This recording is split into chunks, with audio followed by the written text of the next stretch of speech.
All my dear masters for you మీకోసం ఛానల్కి స్వాగతం సుస్వాగతం. ముందుగా మన గురువు గారైన శ్రీ బ్రహ్మఋషి పితామహ పత్రిజీ గారికి, మన గురుమాతకు నా ఆత్మ ప్రణామాలు. ఈరోజు మన ఛానల్కు పిరమిడ్ మాస్టర్ గారైన నరేంద్ర ఆసూరి గారు ఆదిలాబాద్ నుంచి వచ్చారు. మాస్టర్స్, సార్ చెప్పబోయే టాపిక్ తెలిస్తే లీల, తెలియకపోతే గోల. మాస్టర్స్, ఓకే మాస్టర్స్, సార్కి వెల్కమ్ చెప్పుకుందాం. Masters, sir please welcome sir, please continue your section sir. అందరికీ నమస్కారాలు, అందరికీ ఆత్మ ప్రణామాలు.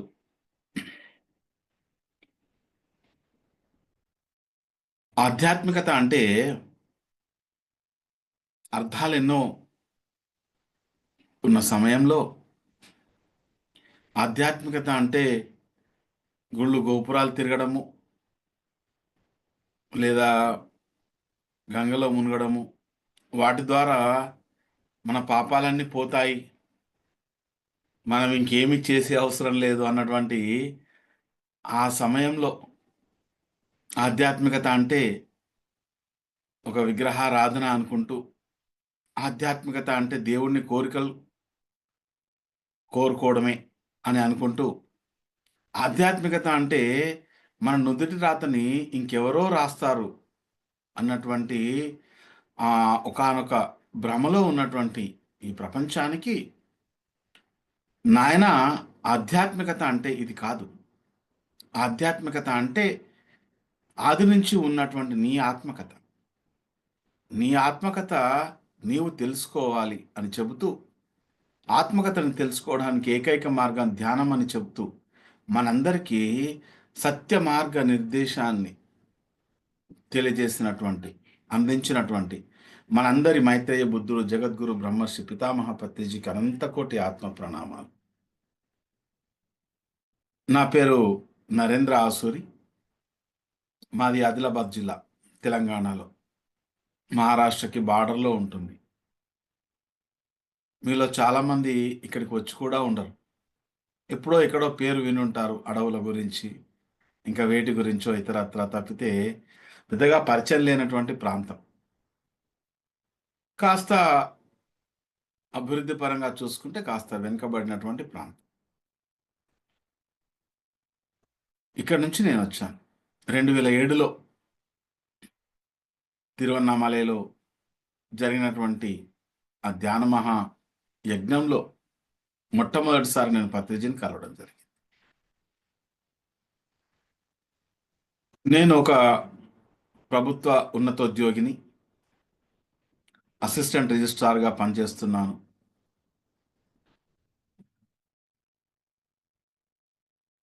సహకార శాఖలో 2007లో ధ్యానంలోకి రాకంటే ముందు ఒక రకంగా ఉండే నా జీవితం, ధ్యానంలోకి వచ్చాక తర్వాత అందరి జీవితాలు మారిపోతూ ఉంటాయి. సో అలానే నా జీవితము మారిపోయింది. అంతకుముందు నా జీవితం కేవలం తినడం తాగడం మాత్రమే జీవితం అనుకునేవాడిని. ఎందుకంటే అదే వాతావరణంలో పెరిగాను, అదే సరి అయింది అనుకున్నాను. అలానే నా జీవితం అంతా 30 సంవత్సరాలు గడిచిపోయింది, 34 సంవత్సరాలు గడిచిపోయింది. దేవుడు అంటే నమ్మకం లేదు, గురువులంటే అసలు ఏ రకమైన భక్తి లేదు, భయము లేదు, ఈ రెండు లేవు. నేను ఎందుకు అలా ఉండేవాడినో నాకు అప్పుడు అర్థం కాలేదు. దేవుణ్ణి అందరం పూజ చేస్తున్నాం, కానీ మన లోపల ఉన్నటువంటి వేటిని మనం జయించలేకపోతున్నాం. గుళ్ళు గోపురాలు దర్శిస్తున్నాం, పూజలు చేస్తున్నాం, హోమాలు చేస్తున్నాం, యజ్ఞాలు చేస్తున్నాం, వ్రతాలు చేస్తున్నాం, నోములు చేస్తున్నాం, కానీ మనలో ఉన్నటువంటి అరిషడ్ వర్గాలను జయించలేకపోతున్నాం. సో ఎందుకు ఇలా జరుగుతుంది? వాళ్ళు అలానే ఉన్నారు, వాళ్ళ లోపల ద్వేషము, అసూయ అలానే ఉంది, ఆ కోపం అలానే ఉంది. సో ఈ ప్రశ్నలన్నిటికీ నాకు ఎప్పుడు సమాధానం లభించలేదు నా 34 సంవత్సరాల వయసులో. సో ఈ క్రమంలో నేను మావిడ ద్వారా ధ్యానంలోకి రావడం జరిగింది. మావిడ నాతో 3 సంవత్సరాలుగా చెప్పేది, 2004 నుండి చెప్తూ ఉండేది, ధ్యానం చేద్దాం, ధ్యానం చేద్దాం, ధ్యానం చేద్దాం. నా జీవితం అంతా శరీరాన్ని చూస్తే రోగాల కుప్పలే. బయటికి వెళ్తే అప్పులాలతో ముప్పులు, ఇంటికి వస్తే పెళ్ళాంతో తిప్పలు. ఇది నా జీవితం. సో వీటన్నిటి నుంచి తప్పించుకోవడానికి నాకు దొరికిన ఏకైక మార్గం ఏంటంటే మందు తాగడం. సో దానికి పూర్తిగా నేను బానిస అయిపోయా. ఒక పూర్తి ఆల్కహాలిక్గా ఉండేవాడిని కంప్లీట్గా. సాయంత్రం 6, 7 అయిందంటే తెల్లవారు 2, 3 వరకు అలా కొన్ని సంవత్సరాలు గడిచిపోయింది. ఓ 9, 10 సంవత్సరాలు అలానే గడిచిపోయింది. ఎందుకు నా జీవితం ఇలా ఉందో అర్థమయ్యేది కాదు. ప్రతిరోజు ఎన్నో టాబ్లెట్స్ వేసుకునేవాడిని. ఒక 10 నుంచి 15 టాబ్లెట్స్ రకరకాల హెల్త్ ఇష్యూస్కి వేసుకునేవాడిని. సైకాలజిస్ట్ దగ్గరికి వెళ్ళాను, సైకియాట్రిస్ట్ దగ్గరికి వెళ్ళాను, నాలో ఉన్నటువంటి వీటిని వదిలించుకోవడానికి. కానీ ఎక్కడా పోలేదు, అవి అలానే ఉన్నాయి. సో జీవితం మీద విరక్తి పుట్టేసింది. ఇంకా జీవితం వద్దురా బాబోయ్, కళ్ళు మూసుకొని చచ్చిపోదాం అనుకో. సో ప్రయత్నం కూడా చేశాను, కానీ అది ఈ భూమి పైన ఇంకా నేను చేయాల్సిన పని ఉందేమో, అది పోస్ట్పోన్ అయిపోయింది.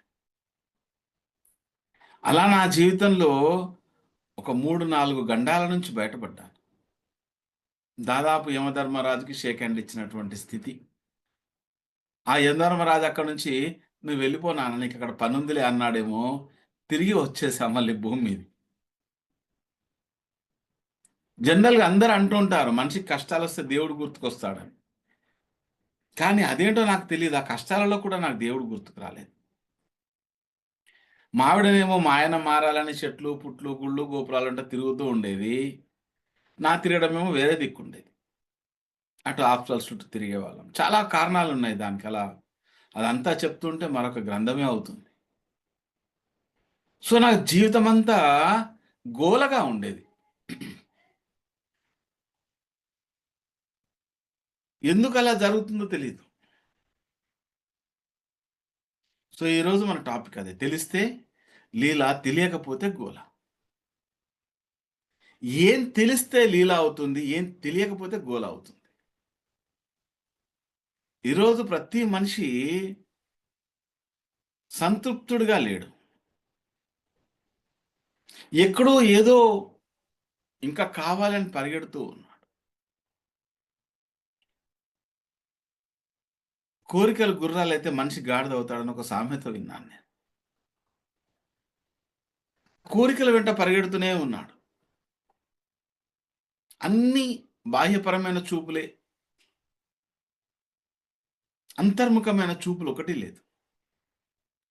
ఎక్కడో ఏదో పొరపాటు జరిగిందని అనిపించింది నాకు.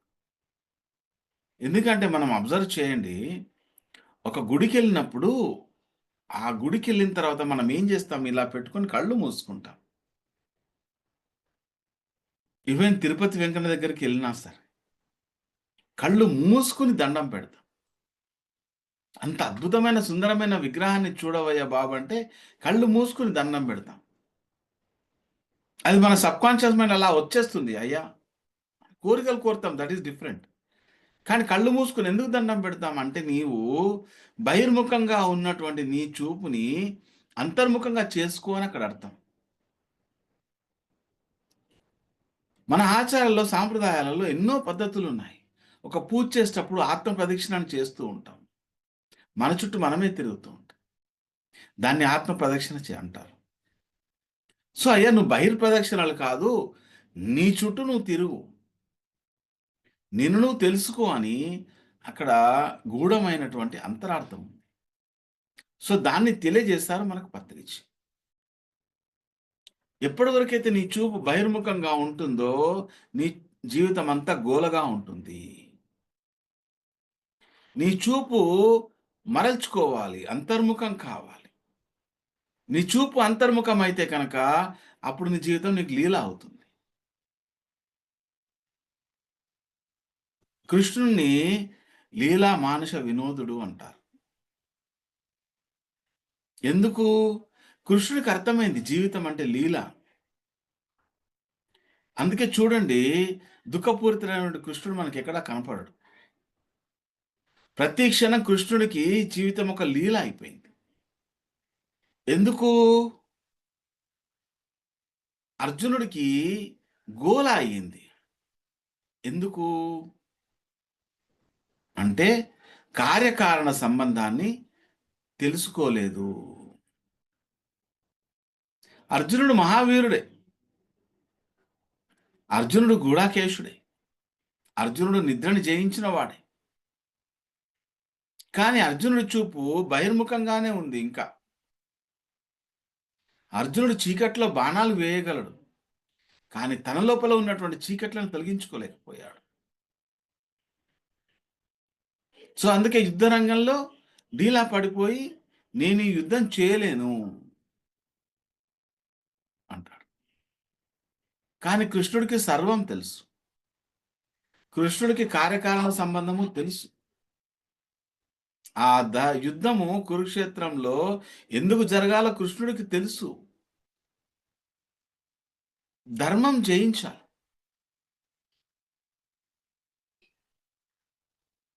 అర్జునుడికి తెలియదు కాబట్టి అర్జునుడికి గోల్లాగా అయిపోయింది. కృష్ణుడికి తెలుసు కాబట్టి కృష్ణుడికి లీల అయింది. కృష్ణుడికి రూల్స్ అన్నీ తెలుసు. నేను ఇప్పుడు ఏ రూల్స్ తెలియకుండా బ్యాట్ పట్టుకుని గ్రౌండ్లో దిగితే ఎలా ఉంటుంది? ఒళ్ళంతా దెబ్బలే. ఎలాంటి అలవాట్లేదు, ఎలాంటి ప్రాక్టీస్ లేదు. ఏదో చేద్దామని గ్రౌండ్లో దిగిపోయా నేను. నాకు రూల్స్ తెలియవు, ఆడడం తెలీదు. అప్పుడు ఎలా ఉంటుంది నా పరిస్థితి? ఆ ఫాస్ట్ బౌలింగ్ని ఎదుర్కోలేను. సరిగ్గా మనిషి జీవితం కూడా ఇలానే ఉంది.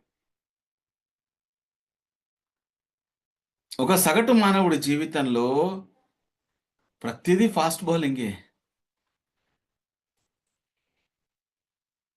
ఎన్నో రకాల సమస్యలు, ఎన్నో రకాల ఒత్తిళ్లు, ఎన్నో రకాల కోరికలు, వాటన్నిటినీ జయించలేక ఉన్నాం. సో వాటన్నిటిని జయించలేదు కాబట్టి ఒక సగటు మానవుడి జీవితము గోల అయిపోయింది, దుఃఖపూరితం అయిపోయింది. అతను ఎంత నిశ్శబ్దమైనటువంటి ప్రాంతంలో కూర్చున్నా కూడా అతని మనసులో ఎంతో గోల జరుగుతూనే ఉంటుంది. మరి ఈ గోలకి కారణం ఏంటి? అతని చూపు బహిర్ముఖంగా ఉండడము. ఈ బహిర్ముఖమైనటువంటి చూపుని అంతర్ముఖంగా చేసుకోవాలి. దానికి పత్రిజీ అద్భుతమైనటువంటి సాధనా ప్రక్రియను తిరిగి అందించాడు మనకి. ఆనాపానసతి అంటే శ్వాస మీద ధ్యాస. ఎప్పుడైతే మనం శ్వాస మీద ధ్యాస పెడతామో, పత్రిజీ చెప్తారు ఇక్కడ శ్వాస మీద ధ్యాస అంటే ఏంటి. సహజంగా జరుగుతున్న ఉచ్ఛ్వాస నిశ్వాసలని గమనించమంటాడు. బేసిక్ బేసిక్ బేసిక్ బేసిక్ మొట్టమొదటి సూత్రం. ఈ గమనించడం అనే దగ్గరే ఉన్నదంతా వచ్చింది. అర్థం చేసుకోవాలి. ఇట్లా గమనించడం అంటే ఏంటి? ఏ స్థితిలో ఉంటే నీవు శ్వాసని చూడడం అంటారు, ఏ స్థితిలో నీవు ఉంటే శ్వాసని గమనించడం అంటారు. సో ఇది తెలియకనే చాలామంది జీవితం కూడా మళ్ళీ గోలలాగా అయిపోయింది. ఏదో మనం కూర్చుంటున్నాం లేస్తున్నాం, కూర్చుంటున్నాం లేస్తున్నాం, 1 గంట సాధన చేస్తున్నాము, 2 గంటలు సాధన చేస్తున్నాము. అందులో శ్వాసని గమనించే స్థితి ఎక్కడ జరుగుతుంది? ఏ స్థితిలో మనం శ్వాసని గమనించాలి? గమనించడం అనేది ఏ స్థితిలో జరుగుతుంది మనకంటే, ఎప్పుడైతే నీవు నీ శ్వాస ప్రక్రియలో నీ ప్రమేయం లేకుండా ఉంటుందో, నీ శ్వాస ప్రక్రియలో నీ మనసు యొక్క ప్రమేయం ఉండకూడదు. మనసు ఏం చేస్తుంది? చూస్తుంది. మనసు గమనించడం అనేది ఒక సాక్షి స్థితి. సో ఆ సాక్షి స్థితిలో నీవు ఉండి నీవు నీ శ్వాసని గమనించాలి. అంటే తురీయ స్థితిలో ఉండి గమనించాలి శ్వాసని. అది గమనించడం అంటే. మనం శ్వాసని చూస్తున్నాం, గమనించడం లేదు. నామస్మరణ వద్దు అన్నాడు పత్రిజీ. మంత్రోచ్చారణ లేదు అన్నాడు. ప్రత్యేకంగా ఏ దేవతా రూపాన్ని ఊహించుకోరాదు, ఆహ్వానించుకోరాదు.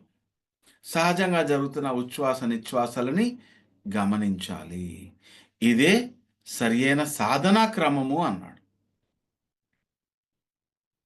ఏమన్నాడు?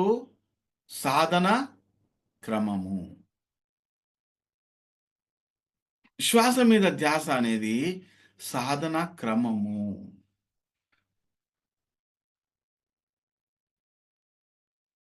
ఈ సాధనని మనం సరిగా చేస్తే ఏది పొందాలో అది పొందుతాం. సాధన క్రమాన్ని సరిగా చేయలేకపోతే మళ్ళీ గోల తయారవుతుంది. పక్క వాళ్ళకి థర్డ్ ఐ ఓపెన్ అయిందంట, నాకు ఇంకా ఓపెన్ కాలేదు థర్డ్ ఐ. ఇదో గోల. పక్క వాళ్ళు ధ్యానం ద్వారా ఏ సంకల్పం తీసుకుంటే అది నెరవేరుతుందంట, నాకు ఇంకా నెరవేరట్లేదు. ఇది మళ్ళీ గోల. సో గోల బయట ఉంది, లోపల ఉంది. బయట ఉన్న గోలని చెవులు మూసేసుకుంటే ఆగిపోతుంది, కానీ లోపల ఉన్న గోలని ఆపడం ఎలా? ఈ గోల ఆగితే కానీ లీల అర్థం కాదు మనకి. లీల అంటే ఏంటి? ప్రతి దాన్ని నీవే సృష్టించుకుంటున్నావు. కృష్ణుడికి ఆ సంగతి తెలుసు. అర్జునుడు తన వాస్తవాన్ని సృష్టించుకుంటున్నాడు, కానీ అర్జునుడు మరొక వాస్తవం ఉంది. అతను మహావీరుడు. అతను తన వాస్తవాన్ని మర్చిపోయాడు. మనము మర్చిపోయాం అలానే.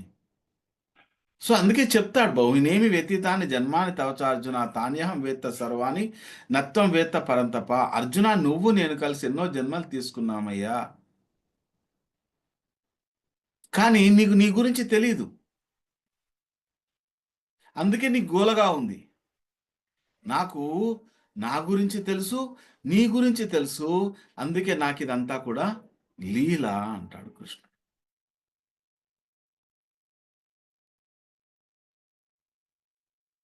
సో అర్జునుడికి చెప్పాడు, అర్జున నువ్వు ఈ లీలని అర్థం చేసుకో.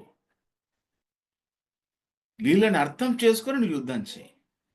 లీలను ఎవరు అర్థం చేసుకుంటారు? లీలను అర్థం చేసుకున్న వాళ్ళు ఏమంటారు? యోగి అంటారు. అందుకే అర్జునుడికి చెప్తాడు, అర్జునుడు యోగి స్థాయిలో ఉండి, యోగత్వ స్థితిలో ఉండి యుద్ధం చేయి.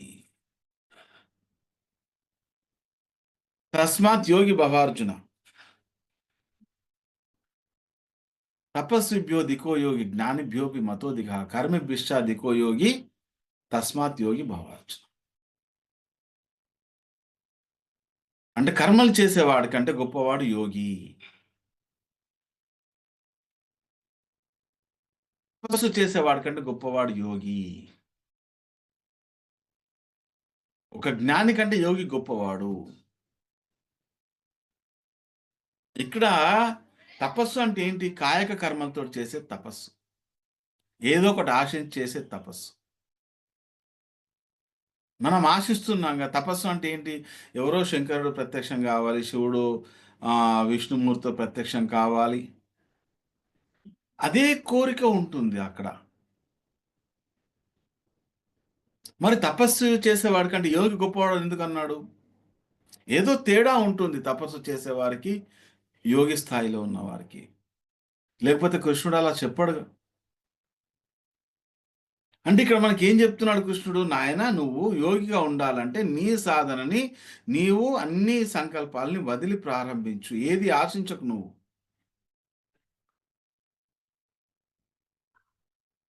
కర్మి బిష్షా దిగో యోగి. కర్మలు అంటే వైదిక కర్మలు. అక్కడ వైదిక కర్మలు చేసేవాడికంటే ఒక యోగి గొప్పవాడు.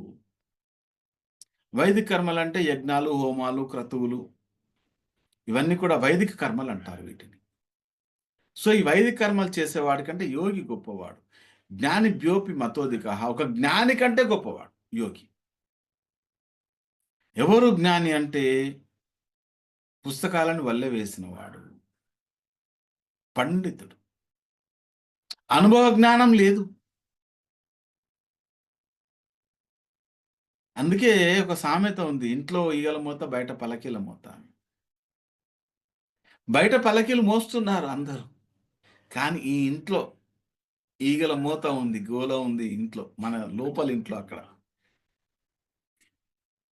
బయట పలకీలు వస్తున్నాయి, అన్నీ వస్తున్నాయి, పలకీలు వస్తున్నాయి, సన్మానాలు వస్తున్నాయి, శాలువాలు వస్తున్నాయి, చప్పట్లు వస్తున్నాయి, అన్నీ వస్తున్నాయి. But what about your inner? ఈ ఇంట్లో ఈగల మూత, గోల గోల గోల గోల గోల. ఇంకా ఏదో కావాలి, ఇంకా ఏదో పొందాలి. సో అందుకే జ్ఞాని కంటే ఒక యోగి గొప్పవాడు. అందుకే నువ్వు యోగివి కా అన్నాడు. నువ్వు యోగ స్థితిలో ఉండి యుద్ధం చేయి నాయన, యుద్ధం చేయి, కానీ యోగ స్థితిలో ఉండి చేయి. మన జీవితం కూడా ఒక రణరంగమే. ఏది తక్కువ ఉంది ఏంటి మన జీవితం? రణరంగం కాదా? కురుక్షేత్రం మన లోపలే ఉంది. ధర్మము అధర్మం మన లోపలే ఉన్నాయి, రెండు మన లోపలే ఉన్నాయి.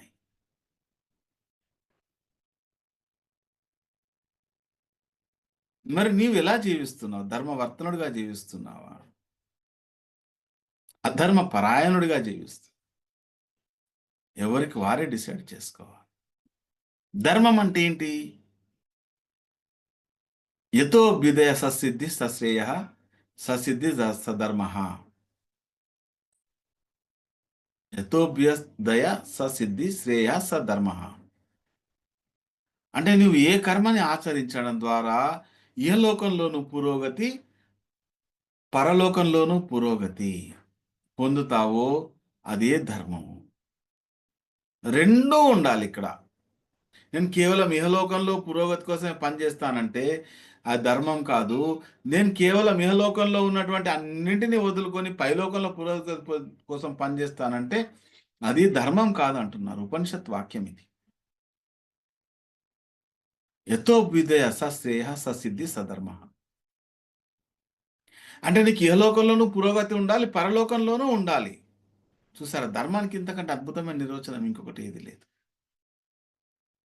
అందుకే పత్రిజీ ఏం చెప్పారు మనకి? నీ జీవితాన్ని మధ్య మార్గంలో జీవించు. నీకు ఇహలోకంలోనూ పురోగతి ఉండాలి, అలానే పరలోకంలోనూ పురోగతి ఉండాలి.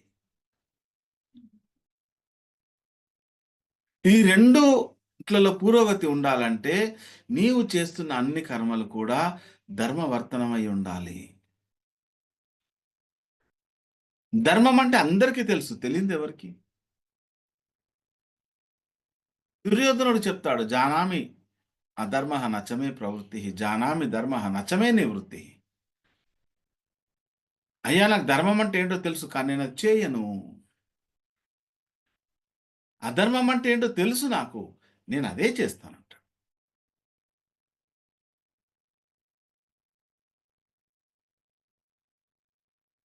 ధర్మం అంటే అందరికీ తెలుసు, కానీ ఎందుకు ధర్మాన్ని ఆచరించలేకపోతున్నాము అంటే మనము ఈ మనసు యొక్క గోలలో పడి ఇరుక్కుపోయి ఉన్నామయ్యా. ఏమంటారు? మనసు యొక్క గోలలోనే ఉన్నాం.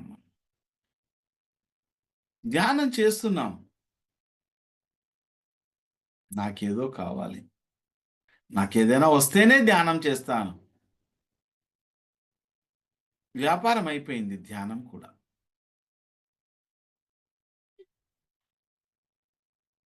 ఒక ఆత్మ తన చివరి జన్మలలో చేసి తీరవలసినటువంటి అద్భుతమైన కర్మ ధ్యానం. ధ్యానం ఒక కర్మే. ఎక్కడైతే క్రియ ఉంటుందో అక్కడ కర్మ ఉంటుంది, ఎక్కడైతే కర్మ ఉంటుందో అక్కడ కర్త ఉంటాడు. కర్త ఉంటే క్రియ ఉంటుంది, కర్మ ఉంటుంది. ఈ కర్త మాయమైతే అప్పుడు క్రియ ఉండదు, కర్మ ఉండదు, రెండు ఉండవు. ఈ కర్త మాయం కావడం ఏంటి? నేనే ఈ కర్త. నేను ధ్యానం చేస్తున్నాను, నేను పిరమిడ్ కట్టిస్తున్నాను, నేను క్లాసెస్ తీసుకుంటున్నాను, అంతా నేను నేను నేను నేను గోల. ఈ నేను అనే గోల నుంచి బయటికి వస్తే కానీ ఆ ఆత్మ యొక్క లీల మనకు అర్థం కాదు. ఆత్మ యొక్క లీల అర్థం కావాలంటే ఈ పరిమితమైనటువంటి నేను, ఈ భౌతికపరమైనటువంటి నేను, ఈ శరీరము అనుకుంటున్నటువంటి నేను ఉండకూడదు. అందుకే పత్రిజీ ఏం చెప్తారు? మనసు శూన్యం కావాలి. మరి మనసు ఎక్కడ శూన్యం అవుతుంది?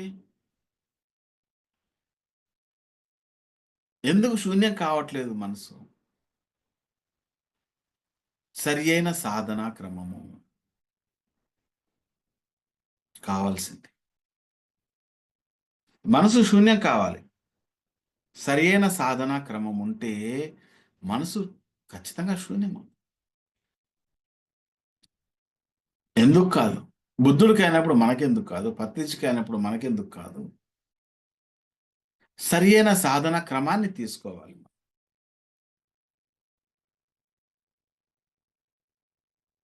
సరి అయిన సాధన క్రమం ఏంటి? శ్వాస మీద ధ్యాస. శ్వాసే గురువు అన్నాడు పత్రిజి. శ్వాసే గురువు అని ఎందుకు అన్నాడు? గురువు దగ్గరికి మనం ఏది అడుక్కోవడానికి వెళ్ళం. మీరు గమనించండి. గురువు దగ్గరికి ఏదైనా మనం తీసుకుని వెళ్తాం. గురువు దగ్గరికి అడగడానికి వెళ్ళకూడదు. గురువు దగ్గరికి అలానే ఈ శ్వాస అనే గురువు దగ్గరికి మనం ఏదో సంకల్పాలు పెట్టుకుని ఏదో అడుక్కోవడానికి వెళ్ళకూడదు.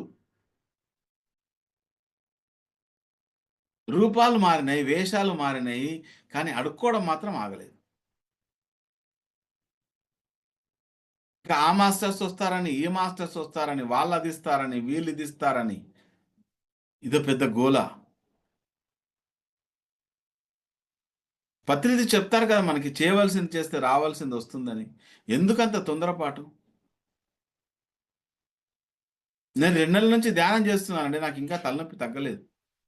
నేను నా 6 నెలల నుంచి ధ్యానం చేస్తున్నానండి, ఇంకా మా ఆయన నా మాట వినడం లేదు. నేను సంవత్సరం నుంచి ధ్యానం చేస్తున్నానండి, ఇంకా నా అప్పులు పోలేదు. ఎలా పోతాయి? ఎన్ని సంచులు పట్టుకొచ్చుకున్నామో మనకేం తెలుసు? కానీ మనం ఏం చేస్తున్నాము? కంపేర్ చేసుకుంటున్నాం.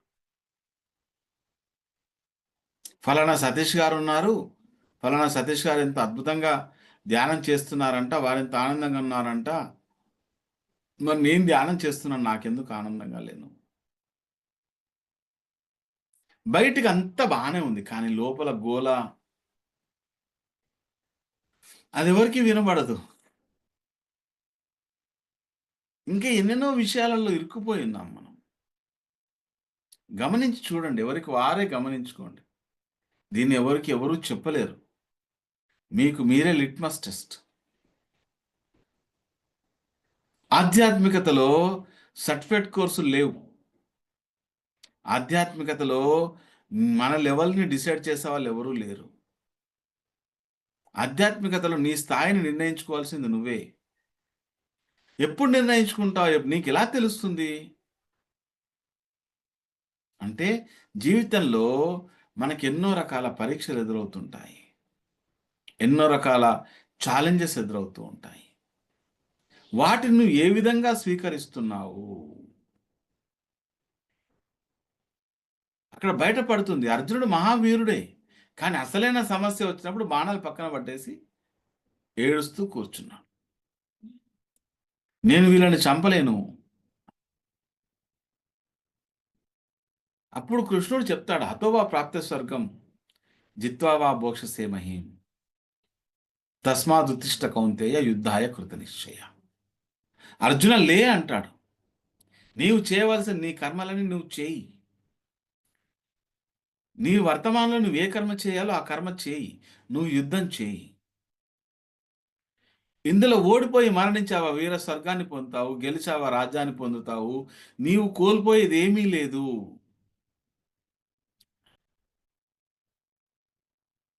అందుకే లేచి యుద్ధం చేయమన్నాడు. యుద్ధం చేయడానికి కృత నిశ్చయుడవై యుద్ధం చేయి అన్నాడు. నిశ్చయించుకో, నువ్వు ఇంకా తప్పదు అని. అంటే అక్కడ ఏం చెప్తున్నాడు కృష్ణుడు మనకి? నీవు నీ జీవితంలో ఏం చేసినా కూడా ఫలాపేక్ష లేకుండా చేయి. అయ్యా రావాల్సిందేదో నీ దగ్గరికే వస్తుంది. ఎక్కడికి పోతుంది రాకుండా? చేయవలసింది చేస్తే రావాల్సింది వస్తుందని పత్రిజీ చెప్పారుగా. ఎక్కడికి పోతుంది రాకుండా? చేయవలసింది చేస్తే. కానీ మనమేం చేస్తున్నాం? ఫలితాన్ని ఆశిస్తున్నాం. ముందే పత్రిజీ చెప్తారు, ఏ పని చేయకుండా నాకు ఇవన్నీ వచ్చేయాలనుకునేవాడు పురుషాధముడు.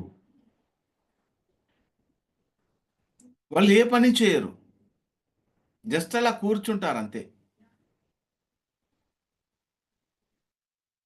కానీ నాకు ఏదైనా వస్తాయేమో, ఏవైనా దొరుకుతాయి తప్పకుండా పగటి కలలు అంటూ ఉంటారు.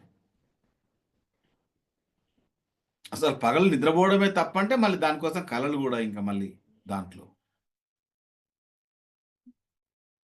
సో ఎప్పటికీ నెరవేరు. వాళ్ళు ఆశించేవాడిని ఏమంటారంటే పురుషాధముడు అంటారు. కర్మలు చేస్తూ ఫలితాన్ని ఆశించేవాడిని ఏమంటారంటే పురుష మధ్యములు. అంటే వీళ్ళు లాభం లేకపోతే ఏ పని చేయరు. వీళ్ళు మంచి వ్యాపారస్తులు. దేవుడి దగ్గర కూడా లాభాన్ని ఆశించే వెళ్తారు. ఆ దేవుడు ఇయ్యలేదనుకోండి, ఆ దేవుడిని మార్చేసి ఇంకో దేవుడి దగ్గరికి వెళ్ళడానికి ఏమాత్రమూ సంకోచించరు. అందుకే చూడండి మన ఇళ్లలో ఒక 10 రకాల దేవుళ్ళు ఉంటారు. ప్రతిరోజు 10 రకాల దేవుళ్ళకి మొక్కుతాం. ఏ దేవుడన్నా నా కోరిక తీర్చకపోతాడా? వాళ్ళు అనుకుంటారంట, కృష్ణుడు తీరుస్తాడని రాముడు పక్కన కూర్చుంటాడు, రాముడు తీరుస్తాడని ఆంజనేయుడు పక్కన కూర్చుంటాడు, ఆంజనేయుడు తీరుస్తాడని శివుడు పక్కన కూర్చుంటాడు. సో చివరికి ఏమవుతుంది? గోలగా తయారవుతుంది.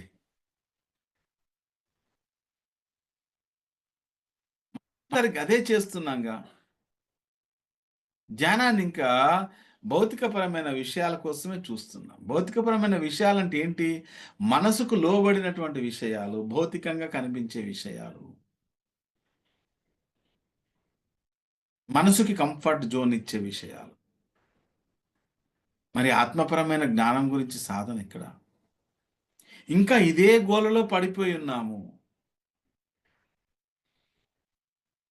ప్రతినిధి చెప్తారు కదా, మనం అందరము దివ్యలోకాల నుంచి వచ్చినటువంటి దివ్యులమే. ఈ భూమిపైకి మానవ జీవిత అనుభవాలు పొందడానికి వచ్చాము.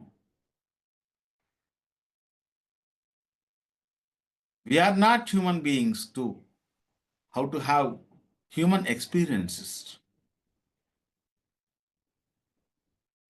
how to have spiritual experiences. We are spiritual beings, how to have human experiences. We are not human beings, how to have spiritual experiences. We are spiritual beings, how to have human experiences. అంటే మనము మానవ జీవిత అనుభవాలు పొందడానికి వచ్చినటువంటి దేవుళ్ళము. దేవుళ్ళుగా వచ్చినటువంటి మనము దేవుళ్ళలాగా ఇంకా ఎదిగి వెళ్ళాలి, కానీ తగ్గి వెళ్ళకూడదు.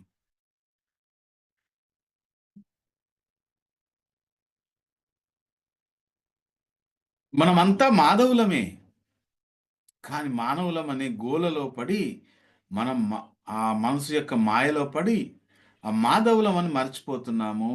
ఆ మాయ తొలగాలి అంటే ధ్యానం చేయాలి. ఆ ధ్యానం ఎలా చేయాలి? పురుషోత్తముడిగా చేయాలి. ఎవరు పురుషోత్తముడు అంటే? కర్మలను చేస్తూ కర్మ ఫలితాలని ఆశించని వాడు పురుషోత్తముడు. అర్జునుడికి అదే చెప్పాడు కదా కృష్ణుడు, నువ్వు ఫలితాన్ని ఆశించకు. నువ్వు ఏ ఫలితాన్ని ఆశించకు. నువ్వు చేయవలసింది చేయి, వచ్చిన దాన్ని అంగీకరించు. ఇదే కదా భగవద్గీత అంతా చెప్పింది. కర్మణ్యేవాధికారస్తే మా ఫలేషు కదాచన మా కర్మ ఫలహేతుర్భో మాతో సంగోస్త కర్మని. అర్జున, కర్మలు చేయటందు నీకు అధికారం కలదు, కానీ వాటి ఫలితాలని ఆశించడంపై నీకు ఎలాంటి అధికారము లేదు. స్పష్టంగా చెప్పాడు. కానీ మనం ఏమనుకుంటాం, ఏ అది చెప్పింది అర్జునుడికి నాకు కాదు కదా, అర్జునుడికి చెప్పాడు కృష్ణుడు, నాకెందుకు అవుతుంది అని అనుకుంటూ ఉంటాం మనం. అనుకొని అన్ని ఫలితాలని ఆశిస్తూ నాకు అది కావాలి, నాకు ఇది కావాలి. ఏ కర్మ ఫలాన్ని ఆశించకుండా మనం ఏమీ చేయలేము. ఎన్నెన్నో జన్మలు అలానే గడిచిపోయాయి కదా. ఎన్నెన్నో జన్మలు మన కర్మ ఫలితాల్ని ఆశిస్తూనే జీవించాం. కానీ చివరి జన్మలలో ఆ వైకుంఠపాలి చివరి మెట్టులో మనం చాలా జాగ్రత్తగా ఉండాలి. ప్రతిదీ తెలియజేశారు మనకు పత్రిజీ. ఇక్కడ ఉన్న వాళ్ళలో ఎంతమంది పత్రిజీ అందించినటువంటి జ్ఞానాన్ని తెలుసుకున్నారో నాకు తెలియదు కానీ, పత్రిజీ అందించినటువంటి జ్ఞానాన్ని తెలుసుకోండి, వినండి, ఆ పుస్తకాలను చదవండి. టీం జగద్గురు పత్రిజీ వారు పత్రిజీ అందించినటువంటి జ్ఞానాన్ని పుస్తక రూపంలోకి తీసుకొస్తున్నారు. కొన్ని వీడియోస్ రూపంలో ఉన్నటువంటివి, అంతకుముందు ఆ ప్రింటింగ్ రూపంలో రానివి, పత్రిజీ ప్రబోధాలు మానవాళికి మేల్కొల్పుల పేరుతో తీసుకొస్తున్నారు. సో పత్రిజీ అందించినటువంటి జ్ఞానం ఒక 30-40 పుస్తకాలలో ఉంది. 18 ఆదర్శ సూత్రాలు, జ్ఞాన నవరత్నాలు, నవవిధ ధర్మాలు, ఒక వాక్క్షేత్రము, ఒక ఆత్మక్షేత్రం, ఒక అష్టాంగ రాజయోగము, మానవ సేవే మాధవ సేవ, ఎన్లైటన్మెంట్ అంటే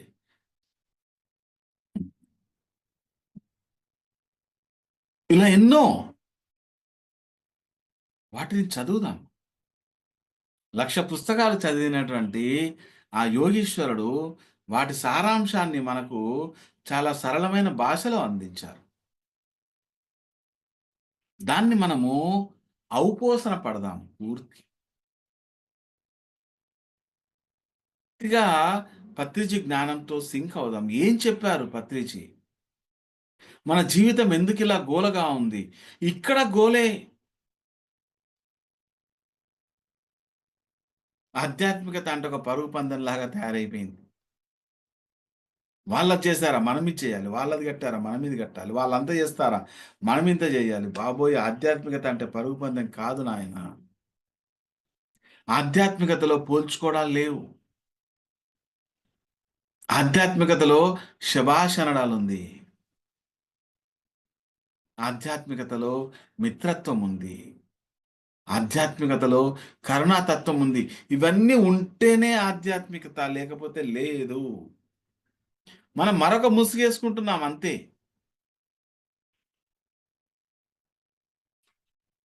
మరొక ముసుగు.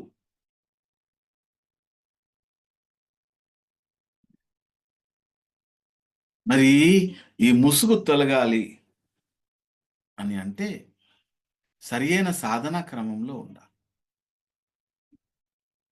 ధ్యానం తర్వాత ఏముంటుంది? ఏంటి ధ్యానం తర్వాత ఏంటి అసలు? What's next? ధ్యానం తర్వాత ఏంటి?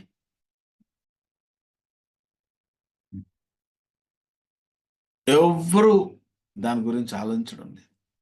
ధ్యానం తర్వాత ఇంకొక స్థితి ఉంది. అదే సమాధి స్థితి. సమాధి స్థితి గురించి ఎవ్వరు, ఆ సందర్భమే లేదు అసలు. ఎలా పొందుతాం? అసలు సమాధి స్థితి అంటే ఏంటి? సమా ప్లస్ ధీ. ధీ అంటే బుద్ధి.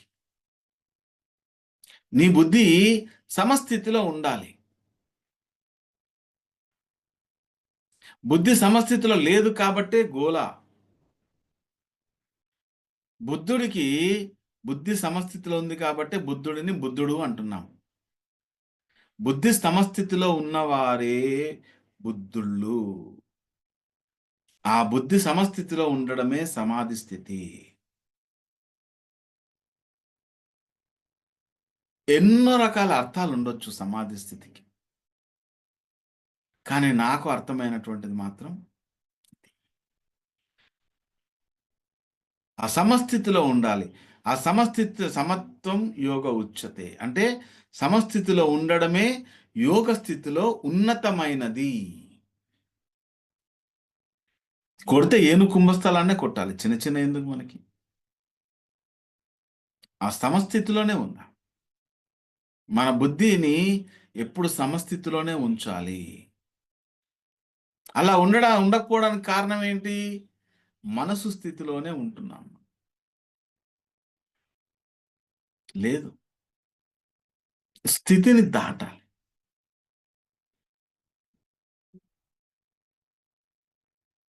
యోగం అంటే చిత్తవృత్తి నిరోధము. అందరికీ తెలుసు. చిత్తం అంటే మనసుతో కూడుకున్నటువంటిది. వృత్తి అంటే పని. మనసు చేసే పని ఏంటి? ఆలోచనలు. ఆలోచన నిరోధించడమే. కానీ మనం ధ్యానంలో ఏం చేస్తున్నాం?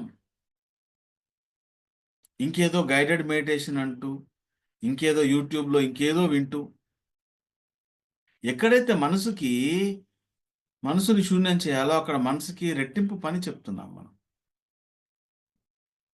ఆలోచించండి. మనం మనసుకి రెట్టింపు పని చెప్తున్నాం మళ్ళీ. ఎందుకంటే అవి వినాలంటే మనసు పని చేయాలిగా. నా మనసు పని చేయకపోతే మా ఆవిడ చెప్పింది కూడా వినపడదు నాకు. ఇప్పుడు మీ మనసు వేరే చోట ఎక్కడ ఏదో ఆలోచిస్తున్నారనుకోండి. మా ఆవిడ చెప్పింది నాకు వినపడుతుందా ఏంటి? ఆ! ఏమో అంటున్నావు అంటాం. అప్పుడు మా ఆవిడ తిడుతుంది. ఏం చెప్పినా నీకు అర్థం కాదు. ఎన్ని సార్లు చెప్పాలి ఒకటే మాట అని తిడుతుంది. సో, మరి మనం ఏం చెప్తున్నాము? శ్వాస మీద ధ్యాస పెట్టమంటే మాట మీద ధ్యాస పెడుతున్నాం. పెట్టవలసింది శ్వాస మీద ధ్యాస నాయన, మాట మీద ధ్యాస కాదు. సేత్ చెప్తాడు.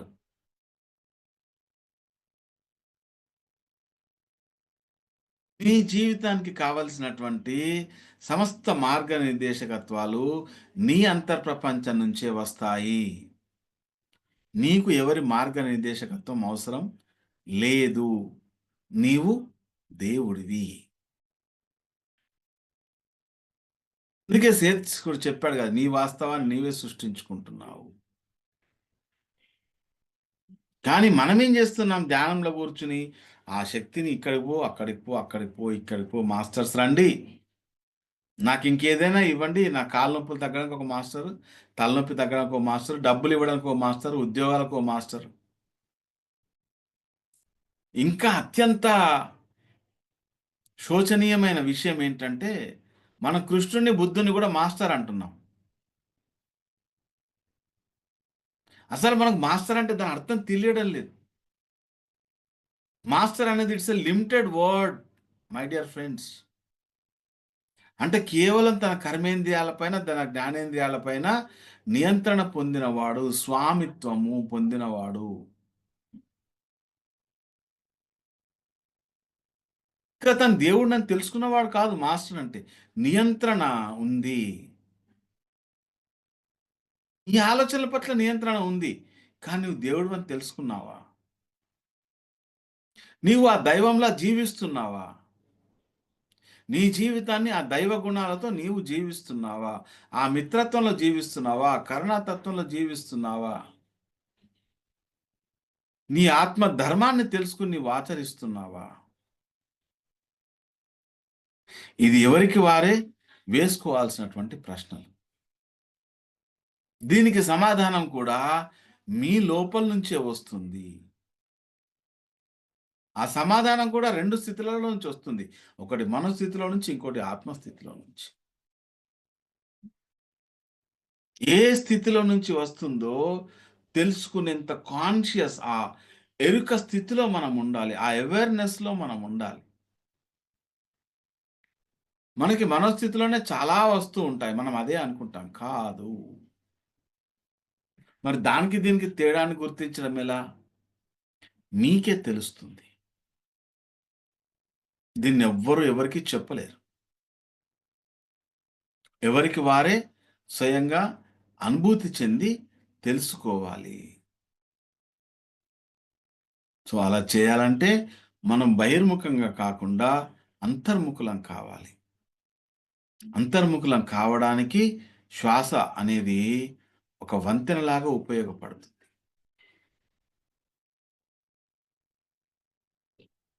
అక్బరు ఫతేపూర్ సిక్రీ ఆ రాజ్యాన్ని కట్టించినప్పుడు అక్కడ ఆ ముఖద్వారం మీద రాస్తాడన్నమాట. ఈ ప్రపంచం అనేది ఒక వంతెన. దీన్ని దాటడానికి ప్రయత్నం చేయండి. కానీ దీనిపై ఇల్లుని నిర్మించుకోరాదు అంటాడు. దీన్ని దాటడానికి ఉపయోగించుకోండి. కానీ దీనిపైన ఇళ్ళని నిర్మించుకోరాదు అంటాడు. ఎంత గొప్ప వాక్యము, నన్ను చాలా ఆలోచింపజేసింది ఆ వాక్యం. ఉన్నత లోకాల నుంచి మనం ఇక్కడికి ఎందుకు వచ్చామండి? అక్కడ అన్నీ ఉన్నాయి. అక్కడ థర్డ్ ఐ ఉంది. అన్నీ ఉన్నాయి అక్కడ. సూక్ష్మ శరీరాలు ఉన్నాయి. సంకల్ప మాత్రాన అన్నీ జరిగిపోతుంటాయంట అక్కడ. మరి వాటన్నింటిని వదిలేసి, ఆ కంఫర్ట్స్ అన్నీ వదిలేసి, ఈ మానవ శరీరంలోకి ఎందుకొచ్చాం మనం?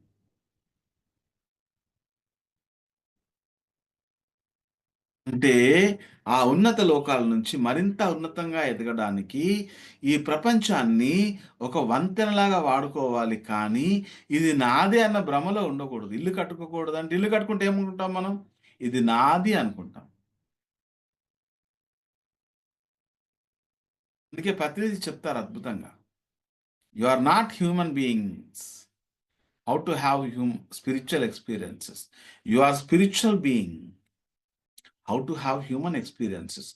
మనము మానవ జీవిత అనుభవాలు పొందడానికి వచ్చినటువంటి దేవుళ్ళము. మనం దేవుళ్ళమని తెలుసుకుంటే లీల, తెలుసుకోకపోతే గోల. అంతేనండి. లోకా సమస్త సుఖినో భవన్. Thank you so much. Thank you masters. For you మీకోసం మన ఛానల్కి వచ్చి ఎంతో ఆత్మజ్ఞానాన్ని అందించినందుకు thank you sir. Thank you.